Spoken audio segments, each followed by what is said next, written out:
Hi, this is Dr. Campbell. I wanted to talk to you today about offsetting black student opposition.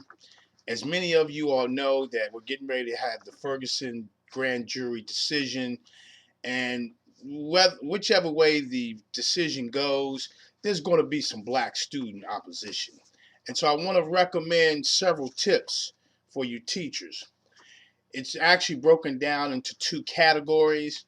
The first category is to win the black parent. The second category is to win the black students. Now, in order to win the black parent, what I recommend is developing a grading system where if a child fails every test, they can still get a C in your class. Now, failure could be a 60 or 55, but what I tell parents is I grade mostly, or what I did in the past is I grade mostly on homework and then taking notes. And what happens is if a child is taking notes and doing their homework, well, of course they're going to pass the class. And when I explain this to a black parent, they're looking at their kid like the teacher's trying to give you a grade and you just won't take it. And so that's the first tip. The second tip is to use academic detention.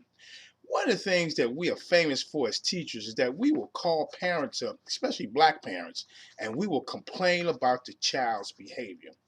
Not only would I talk about the child's behavior, but normally when they're acting up, their grade reflects it. And so I have academic detention once a week. Your son, your daughter has failed a couple of tests. I want them to come by my after school detention and make up the test. And so for the black parent now, you are reaching out, you're going above and beyond. And guess what? You are still getting them in detention. That's the funny part. And so the next part is actually winning the students.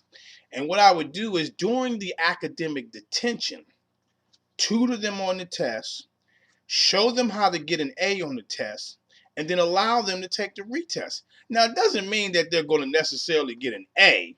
I wouldn't give them an A, but I wouldn't allow it to hurt their grade to the point where they can't pass your class, because that'll cause a lot of problems with administration. The next tip is to provide them with rewards. One of the things I used to do with my classes, and we had double period classes, was I would tell my kids, I say, if we can do 4 days of work in 5 days, we'll take Friday off. And what I did with Friday was I taught them critical thinking skills by teaching them how to play chess. And so what happens is these kids are monitoring each other, they're striving to get that Friday off, and they'll take care of each other. And they will work harder, they will concentrate harder because they want that reward. So you got to build in some type of reward system. And then finally, you want to learn their verbal and nonverbal tendencies, because that's where a lot of the problems come from. When you learn them, then you will know whether a student is really disrespecting you or just respecting you, and because of their culture, they're different. This is Dr. Campbell. You can read about the entire article on my website under Tips for Teachers, www.positiveracialrelationships.com. You can also call me on my direct line, 856-566-3267. Have a great day, and thank you very much.